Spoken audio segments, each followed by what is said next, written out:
Okay, hey Dr. Alexander, I did finally get my son Joseph in his size 13 foot.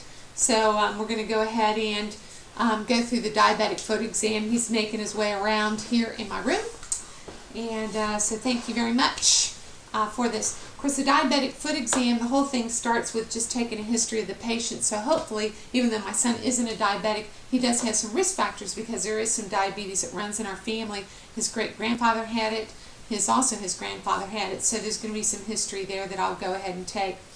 Also, if it was just a general history on a patient, say Joseph was a diabetic, I'd be asking him about PVD, I'd be asking him about claudication, I'd be asking him about all kinds of things. Has he had any bypass angioplasty?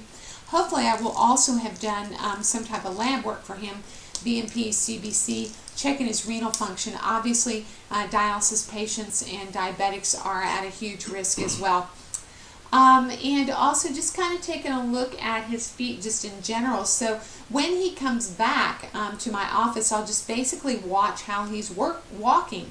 How a person walks, a lot of times, are they pronating, are they supinating on their feet, is going to give me a clue as to kind of how their shoes are fitting. Are they having some pain with their feet just as they're walking as well? When he comes into the exam room, the first thing I'm going to do is, of course, have him remove his shoes. I will inspect the shoes as well because, again, I want to see how his shoes are fitting, because one of the biggest risk factors for ulcers on diabetics are ill-fitting shoes. So making sure that those shoes are fitting and proper are very important.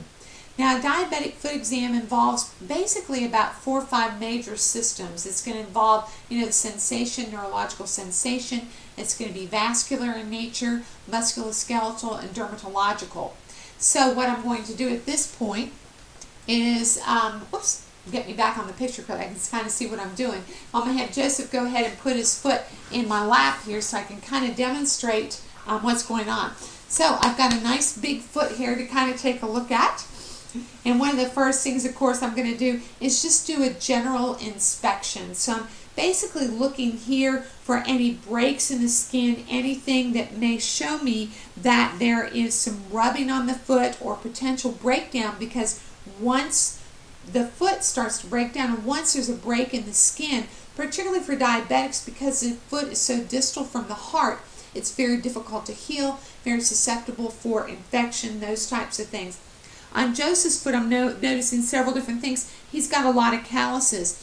If this were a diabetic foot, I'd be concerned about those calluses. I'd do an even further foot inspection for him, and also take a look at his shoes a bit more closely, because obviously something's rubbing away here on this foot. I'm also taking a look at his toenails too, just kind of seeing how they are. I'm also checking for capillary refill. Does he have that pretty well? I'm also just smelling the foot as well. A lot of diabetics have fungal and yeast infections or are susceptible to those, and so once they take their shoes off, that'll have an odor as well. I'm also just looking around here, making sure he's got a little crustiness over there. I'll send it to, since he's not a diabetic, I'll send it to Body and Bath Works to fix that. So one of the things I'm also going to look at is now start looking at the leg itself. So I'm noticing, check for edema above the ankle area. I also check to make sure there's a good hair supply, there's no swelling, there's no signs or symptoms of arterial insufficiency or venous insufficiency and PAD. He doesn't have shiny skin. He has good hair color there. The hair is dense up there. Also, I'm not seeing any discoloration in the foot. I'm going to go ahead now and since I finished with the skin exam, I'm going to go ahead and start checking now for just his pulses. So the post-tibialis and also the dorsalis pedis, I'm going to check those. Now pulses, this is part of the vascular assessment.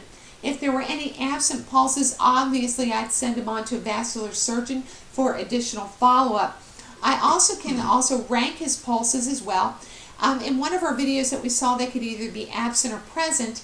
In another video we saw you could rank them 0, 1, or 2+. 2+ would be a normal pulse, which is what Joseph has. 1 would be diminished, 0 would be absent. Absent pulses definitely are a sign of some type of vascular compromise, and that needs to be a referral. So I would expect to have nice, good pulses because the foot is nice and warm as well. So I would expect those. So the next thing I want to do is go ahead and do a musculoskeletal inspection as well.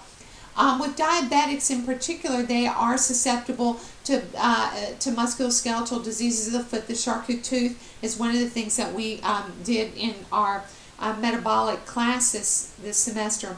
So I'm looking for an arch that is not as pronounced, which Joseph isn't, any valgus deformities. Also, the toes are nice and lined. He can probably wiggle his toes for me really well, so we've got good movement. The bones are all in alignment here. He's got good ankle flexion here, so he can point and flex his foot. Also, I'm going to test for his strength, his musculoskeletal strength, so I'm going to have him press into my hand. Now I'm going to have him pull his toes back, so he has a strong plantar and dorsiflexion. So we know that we're getting innervation to this foot because it's warm, because the pulses are intact, and because he has good musculoskeletal strength. So the next thing I'm going to do is the monofilament assessment. Now, in some of my reading, what I was finding is that the monofilament assessment alone is not a really sensitive test for peripheral vascular disease until the peripheral vascular disease is advanced. So I'm going to add a couple of different tests as well. Go ahead, excuse me, Joseph. I'm going to go ahead and use a vibratory test with a tuning fork. Also, the other thing I could do, but I'm not going to do it to Joseph, is that I could do a pinprick, or I could go ahead and test his ankle reflexes, or if I had a VPT meter, I'd go ahead and do that, but usually only vascular surgeons has this. So I'm going to use a 10-gram monofilament test here. I'm basically going to be testing his first, third, and fifth metatarsal here. I'm also going to test on the plantar side and on the dorsal side all his sensation points as well, to see if Joseph can indeed feel when I touch him with the monofilament. Now I'm going to put the monofilament on there deep enough so that there is a little bend in there so he can go ahead and feel that. So I'm going to have Joseph close his eyes now, and he's going to tell me when he can feel this. So let me know, Joseph, if you can feel me touching. Yes. Okay. Yes. Okay. Yes. Good. Yes. Okay. Yes. Okay. Yes. Okay. Yes. Okay. Yes. Okay. Yes. Okay, very good. All right, so he got 8 out of the 10, or he got actually all of them, right? So I'm going to say that his sensation is intact. If he had gotten 1 to 7, his sensation would be diminished, and if he got 0, it would be absent. Obviously, I don't want to have any absent sensation for him, and if I saw had some diminished sensation, I would be referring him on as well to a specialist. The next thing I'm going to do is the tuning fork test here. This is going to be a vibration sense. This is the second part of the neuro assessment. I'm going to first make sure that I can feel it. Now, in one of the textbooks, which I can, one of the textbooks talked about how you needed to hold it on there for 10 seconds. However, Dr. Ann Peters had a much better idea about just testing it and then stopping it. It was a much simpler test to do and gave her a little bit more information. So I'm going to have Joseph again close his eyes for me, and he's going to let me know when he stops feeling this vibration on his foot. Stop. Okay, and one more. Stop.